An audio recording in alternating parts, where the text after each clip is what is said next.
Muchas gracias. En primer lugar, muchas gracias a todos los medios de comunicación por estar aquí con nosotros para transmitir nuestra posición y nuestro compromiso con la Ceuta española, con la Ceuta secular y, por supuesto, con todos los ciudadanos que conforman esta ciudad autónoma reconocida en la Constitución española. Muchas gracias al presidente del Gobierno de Ceuta, muchas gracias a los compañeros y compañeras que se han dado cita aquí y reitero el agradecimiento explícito a todos ustedes. Yo quiero trasladarles mi satisfacción por estar hoy aquí. Primero porque Ceuta es una tierra muy querida para mí, por muchos motivos y desde hace mucho tiempo. Segundo porque mi presencia hoy aquí es un mensaje de españolidad de Ceuta y de Melilla y por lo tanto de integridad de la nación española. Y tercero porque tenía muy claro que una de mis primeras visitas como presidente nacional del partido, una vez entregada la presidencia de la Xunta de Galicia, era venir a Ceuta, comprometer al Partido Popular como alternativa de gobierno con Ceuta y reafirmar así el cumplimiento estricto de nuestra Constitución, de los tratados internacionales, de la Unión Europea y replantear y reiniciar desde la confianza la relación de vecindad con Marruecos que siempre ha mantenido el Partido Popular y lo seguirá manteniendo en el futuro. Esta visita efectivamente se produce en un día muy significativo. Hoy se cumple un año en el que miles de inmigrantes cruzaron de forma irregular hacia Ceuta, tanto por tierra como por mar, por las playas, y se produce una profunda crisis diplomática con Marruecos. Y también lo es porque hoy empiezan a reabrir los pasos fronterizos aquí en Ceuta y en Melilla, prácticamente 2 años después del cierre, como consecuencia de la pandemia y de la crisis diplomática posterior. Y a este respecto quiero, por supuesto, trasladar nuestra alegría por recuperar la normalidad en los pasos transfronterizos, porque creo que es muy bueno para Ceuta y para Melilla y por lo tanto para España, y porque estoy convencido que también lo es para recuperar la buena relación con Marruecos, que es una de las relaciones en política exterior más prioritarias de España. Lo ha sido, lo es y lo seguirá siendo en el futuro. Pero también con la convicción, después de acreditar la buena noticia, que hemos perdido una oportunidad de reabrir las fronteras de forma correcta. Y es que, lamentablemente, no lo hemos hecho con la previsibilidad y con la planificación que el caso requería. Las fronteras, sin duda, tienen que abrirse. No debieron de haberse cerrado, sino que tienen que abrirse con las garantías jurídicas y con la seguridad en la toma de decisiones. No se puede ignorar. En los últimos años hemos vivido crisis migratorias de gravedad. No se puede ignorar que la inmigración ilegal está creciendo en España y tampoco podemos aceptar la disfuncionalidad que se produce entre los socios del Gobierno de España en relación con nuestra política exterior y en relación con nuestra política de inmigración. En definitiva, hoy, en nuestra opinión, celebrando la reapertura de las fronteras, no podemos celebrarlo de forma completa, dado que no ha venido acompañada de las medidas necesarias para que esta reapertura de nuestras relaciones y de nuestras fronteras se hiciese con la seguridad jurídica y con la dotación de medios necesaria. Como saben, el Partido Popular está trabajando en la Comisión del Congreso de los Diputados para establecer un conjunto de medidas que mejoren la seguridad, el bienestar y el progreso económico de Ceuta y Melilla. Pues bien, tenemos claro que el progreso económico de Ceuta y Melilla pasan, en primer lugar, por mayor seguridad para la defensa de los tratados internacionales, de las leyes internacionales, de la Constitución española y de la Unión Europea. En segundo lugar, estamos convencidos de que es necesario solicitar visados o documentos similares y contratos de trabajo para los trabajadores transfronterizos. En tercer lugar, es necesario mejorar las fronteras desde el punto de vista de infraestructuras y establecer la aduana comercial en Ceuta y reafirmar la aduana comercial en Melilla. Y por último, es necesario reforzar el consenso de la política exterior de España, consenso que se ha mantenido durante los últimos 40 años y que ha sido roto por parte del presidente del Gobierno. Quiero decirles de forma muy clara que nos sentimos muy orgullosos de las fuerzas y cuerpos de seguridad del Estado que trabajan en Ceuta y en Melilla y han mandado un mensaje al mundo hace un año precisamente, haciendo las labores de humanidad que dieron la vuelta al mundo, salvando a niños de ahogamientos y, por tanto, no puedo más que empezar agradeciéndole a la Guardia Civil y a la Policía Nacional un trabajo excelente que han venido desarrollando en Ceuta, siempre en la dificultad, en la adversidad y en los momentos más fáciles. Es urgente, por tanto, dotar de medios materiales y de medios humanos a las fuerzas y cuerpos de seguridad del Estado. Es necesario reforzar las fuerzas y cuerpos de seguridad, necesitamos cubrir todas las vacantes e incrementar el número de efectivos de la Policía Nacional y de la Guardia Civil, tanto en Ceuta como en Melilla. Es necesario, lo decimos de una forma muy clara, incrementar la plantilla de la Guardia Civil y de la Policía Nacional y, sin ninguna duda, establecer una categoría de personal policial fronterizo para concretar el alcance y contenido especial de su trabajo. Es necesario también reforzar la colaboración con las agencias europeas y la cooperación con las autoridades de Marruecos.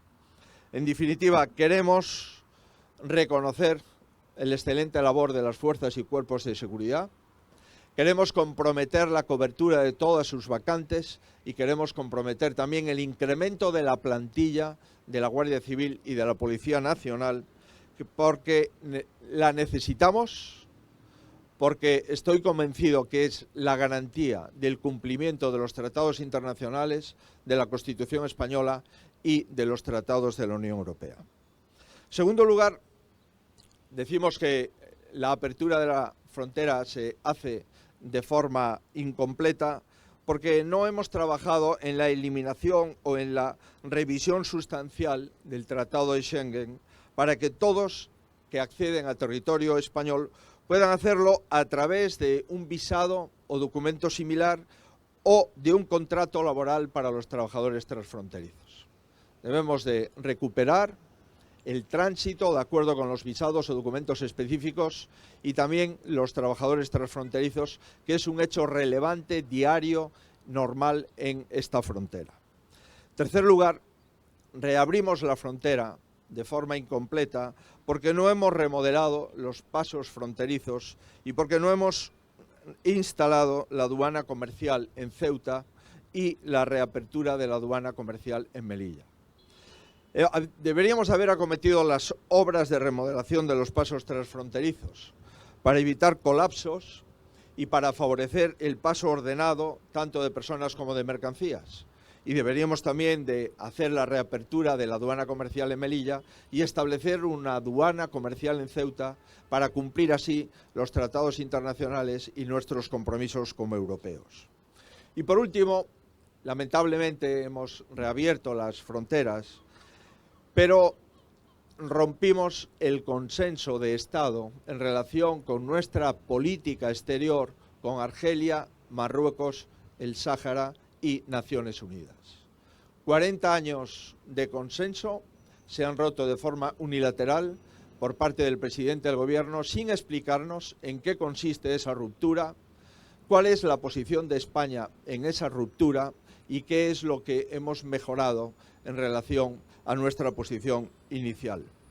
Hace un año, como digo, la gestión del Ejecutivo frívola conllevó una crisis diplomática con Marruecos que se intentó cerrar con otra política de bandazo diplomático a espaldas de las Cortes Generales, a espaldas del consenso de la nación y a espaldas de los españoles. Y menos de un año después, insisto, estos bandazos diplomáticos lo único que hacen es abundar en la improvisación y abundar en la debilidad del ámbito diplomático español y de la postura diplomática consensuada históricamente con Argelia, Marruecos, el Sáhara y Naciones Unidas. Es evidente que el PP seguirá actuando con responsabilidad. Vamos a seguir siendo leales con el Estado y vamos a seguir diciendo al Gobierno que se debe al Estado, se debe al prestigio de las instituciones que conforman el Estado, y no hay ningún gobierno que de forma unilateral rompa los consensos básicos de la política exterior de España en ningún lugar del mundo. Necesitamos una política interior y exterior que fortalezca al Estado y no que lo debilite. Y nosotros vamos a trabajar para seguir fortaleciendo al Estado y no debilitarle ni al Estado ni a las instituciones que lo conforman. He venido, junto con el presidente y su equipo, de tener una reunión con los empresarios de Ceuta y evidentemente me han trasladado las incertidumbres de la política económica que padecemos y de la falta de estabilidad y de previsibilidad de la política económica en general. Necesitamos un plan económico para luchar contra la inflación que padece España, contra la deuda pública que se incrementa en España mes a mes, contra el déficit público, el doble de los países de la Unión Europea. Necesitamos modificar nuestra política económica para volver a la credibilidad de las instituciones europeas. Un país que cambia cada mes, cada trimestre o cada semestre sus previsiones económicas es un país que acredita debilidad también en el ámbito económico. Y lamentablemente hemos vuelto a ser llamados por la Unión Europea para rebajar nuestras previsiones económicas. Hemos fallado en todas nuestras previsiones económicas desde el año 2018. Lamentablemente, la economía española está en un momento crítico que, si se suma a la crisis institucional y a la crisis social, debemos una vez más recuperar la credibilidad del Gobierno y recuperar la credibilidad de España en los foros internacionales, tanto en la Unión Europea como en el resto de las cancillerías. Bajar impuestos es imprescindible para hacer frente al incremento exponencial de los precios como consecuencia de la inflación. Ejecutar los fondos europeos es ya una tarea urgente y, por supuesto, racionalizar el gasto burocrático de España es una tarea inaplazable. Hemos hablado de esto, del plan estratégico de Ceuta, de mejorar el régimen fiscal de este territorio español, porque creo que es bueno para España y bueno para Ceuta, de ampliar y de reformar los puertos, porque es un punto logístico de toda la fachada portuaria española, y también de reducir el coste de los viajeros y los tránsitos de personas entre Ceuta y el resto de España, potenciar un destino turístico que lo es Ceuta y debería de serlo con mayor intensidad, y por supuesto potenciar los servicios públicos de fuerzas y seguridad, los servicios públicos de defensa, los servicios públicos sanitarios, educativos. En definitiva, invertir en Ceuta es invertir en una parte muy especial de España y es invertir en la imagen de España en esta frontera, la frontera más al sur de la Unión Europea. Vamos a intentar cumplir nuestros compromisos, ser leales con el Estado. Defender Ceuta es defender el Estado español. Ser leales con las instituciones es una forma de patriotismo que desde la oposición queremos seguir ejerciendo y, por supuesto, reiterarles que Ceuta es un lugar de cruce de culturas, de cruce de rezos, de cruces de religiones y que no se puede en ningún caso cuestionar la españolidad de Ceuta como consecuencia de una simbiosis casi perfecta de culturas y de rezos que se dan cita aquí, en este territorio, probablemente el territorio más plural de toda la nación española. Por eso felicitamos a este pueblo, por esa altura de miras, por ese sosiego y moderación que traslada, y le reiteramos nuestro compromiso con esta parte de España, nuestro compromiso con la integridad del territorio, nuestro compromiso con la Constitución y nuestro compromiso con una oposición de Estado. Con una oposición que sabe muy bien que el Estado no se negocia, que la organización y la distribución territorial de España no se negocia, que la aplicación de la Constitución española no se negocia y, en definitiva, que la soberanía de una nación, la más antigua del mundo, junto con Francia, que es España, tampoco debemos de negociarla. Ningún gobierno que es simplemente un inquilino temporal de las instituciones del Estado puede negociar lo que es de todos, y Ceuta es la España de todos. Nada más y muchas gracias. Muchas gracias. Muy amable. Muy bien, pues muchas gracias a todos.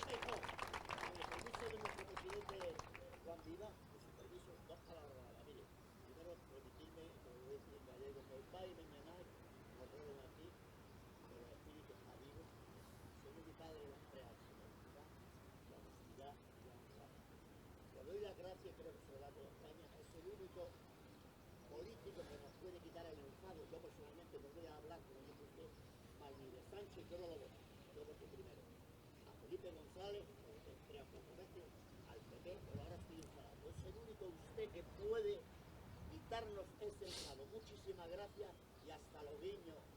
Manda carajo. Bueno, muchas gracias. Muy bien, bueno, pues nada.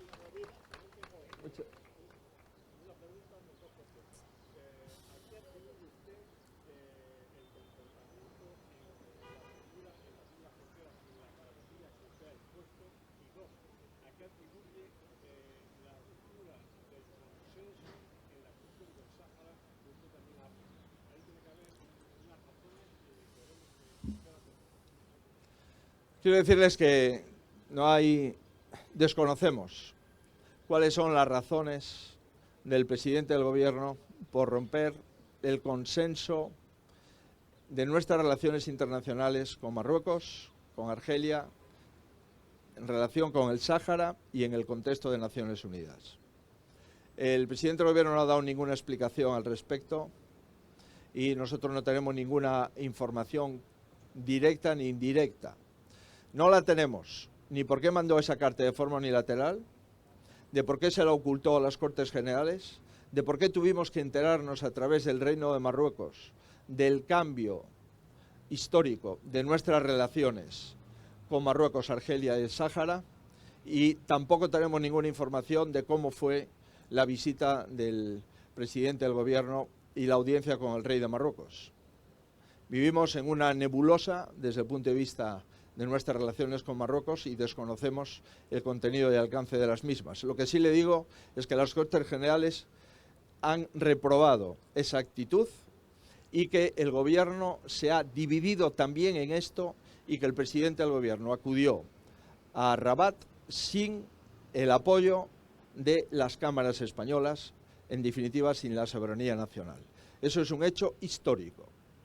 Que el presidente del Gobierno acuda a una reunión con un vecino estratégico y amigo como es Marruecos, en contra del criterio de la inmensa mayoría de las Cortes Generales, es un hecho que nunca se había producido en nuestro país.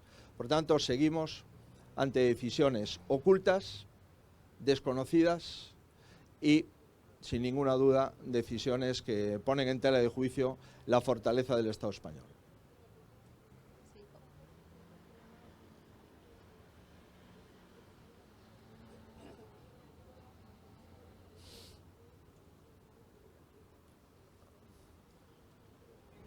Llamadas entre Esperanza Aguirre y el señor Villarejo. Me gustaría saber también qué piensa de su partido para evitar que estas prácticas vuelvan. Ya sabe que nuestro partido es absolutamente respetuoso con el Estado de Derecho, respetuoso con todo tipo de investigación judicial y respetuoso con las decisiones judiciales. Si se quiere traer a colación grabaciones de hace una década, pues es evidente que cada uno está en su derecho de traerlas. Pero nuestra posición es una posición conocida. Vamos a seguir siendo respetuosos con las investigaciones judiciales y las decisiones judiciales que afecten al Partido Popular, a otros partidos y a otras instituciones. Nosotros no tomamos decisiones en función de aquello que nos perjudica o de aquello que nos beneficia. Eso se lo dejamos a otros partidos. Sí, hola, buenos días, señor Feijóo. Aquí. Señor Feijóo, aquí. Ah, perdón. Varias preguntas, buenos días. ¿Sabe si usted considera que España es un Estado plurinacional? ¿Este Estado será también el presidente y médico a nuestro país después de los años Pero como lo valoran, por último, hoy se aprueba la ley que permite volver al senador materno. ¿Comparte esa iniciativa al margen de lo que diga el Tribunal Constitucional? Mire, lo que es España viene definido por nuestra historia desde hace 500 años. Y España está muy bien catalogada, identificada y descrita en el artículo 2 de la Constitución española. Y es que la Constitución garantiza la indisoluble unidad de la nación española, patria común e indivisible de todos los españoles, y garantiza el derecho a las autonomías de las naciones, de las nacionalidades y regiones que la integran. Por tanto, esto es lo que dice la Constitución. El Partido Popular es un partido que ha nacido para redactar la Constitución, para cumplir la Constitución y para defender la Constitución. Por lo tanto, es evidente que España no es un Estado plurinacional, es una obviedad y, por tanto, el debate, en mi opinión, no existe. Si lo que se quiere es aprovechar un error, pues cada uno es legítimo de hacerlo. Un error que ha sido rectificado al poco tiempo. Efectivamente, España no es un Estado plurinacional, no lo es ni lo será. España es una nación que garantiza la autonomía de nacionalidades y regiones y que busca la solidaridad entre todas ellas. Esto es lo que dice la Constitución y este es el ideario de nuestro partido. Lo ha sido, lo es y lo seguirá siendo durante todo el tiempo que el Partido Popular exista. En relación con este cambio de conversación que ha mantenido el Gobierno, rehabilitando una ley de interrupción voluntaria del embarazo, es decir, del aborto, pues es evidente que cuando en España tenemos problemas, el objetivo fundamental es distraerlos y empezar a hablar de cosas distintas. La posición de nuestro partido es conocida. Nosotros pensamos que la interrupción voluntaria de las menores debe de contar con el consentimiento de sus padres. Si la legislación en España prohíbe consumir alcohol a una menor de 18 años, parece razonable que esa legislación solicite el permiso de los padres para la interrupción voluntaria del embarazo. Y también creo que las menores que no cuenten, ni siquiera sus padres conozcan esa decisión, se produce una ruptura de afectividad con los padres en un momento muy difícil para una menor, que es tomar una decisión de esa categoría.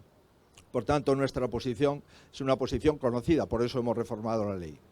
Pero el objetivo del Gobierno es que usted y yo estemos hablando de esto, no que estemos hablando de la entrega de la cabeza de la directora del CNI, no que estemos hablando de que en España en este momento el independentismo es el que regula lo que se aprueba y lo que no se aprueba en las Cortes, y no que estemos hablando de que una vez más Bruselas ha dicho que no a la última previsión revisada del crecimiento económico del Gobierno central. Comprenderá usted que este juego infantil ya lo llevamos durante algún tiempo experimentando. Cada vez que hay un problema en España, se reúne el Consejo de Ministros, discute entre sí y posteriormente anuncia parcialmente algunas cosas que parecen novedosas y que lamentablemente es volver a insistir en las divisiones, que no en los encuentros.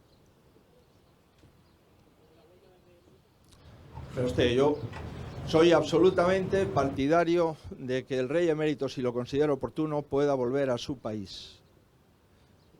Que yo sepa, no tiene ninguna causa pendiente en nuestro país, es ciudadano español, mantiene su pasaporte como ciudadano europeo y por tanto español, y me parece que ahora volver a erosionar la jefatura del Estado, aunque sea a través del rey emérito, es algo que los españoles no merecemos, y mucho menos que se incentive desde el Gobierno.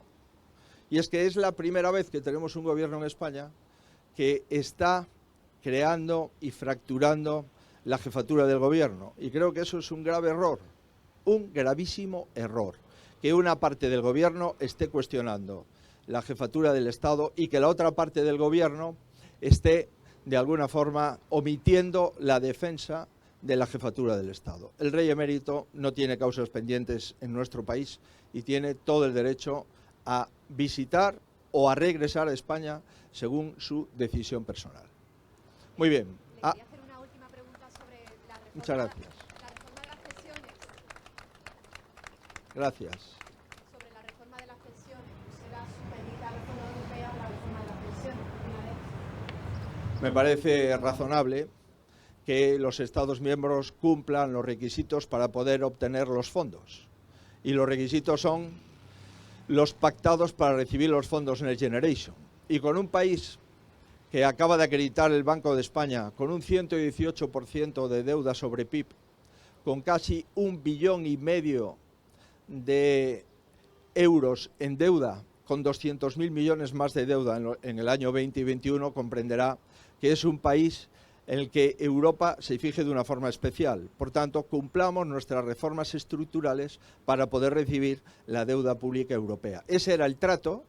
Europa está dispuesto a cumplir el trato y ahora le corresponde a España cumplir la parte del trato correspondiente. Fíjese, el presidente Macron ha tomado la decisión de poner al frente una primer ministra y uno de los objetivos fundamentales es la reforma de las pensiones en Francia.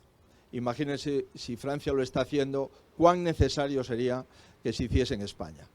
Utilizar la deuda pública europea para incrementar el gasto corriente de nuestro país, para incrementar la deuda y para incrementar los impuestos es justamente lo contrario de lo que pretenden los fondos europeos, que es mejorar la competitividad, mejorar los ingresos del Estado y disminuir el déficit público. Bueno, muchas gracias a todos ustedes.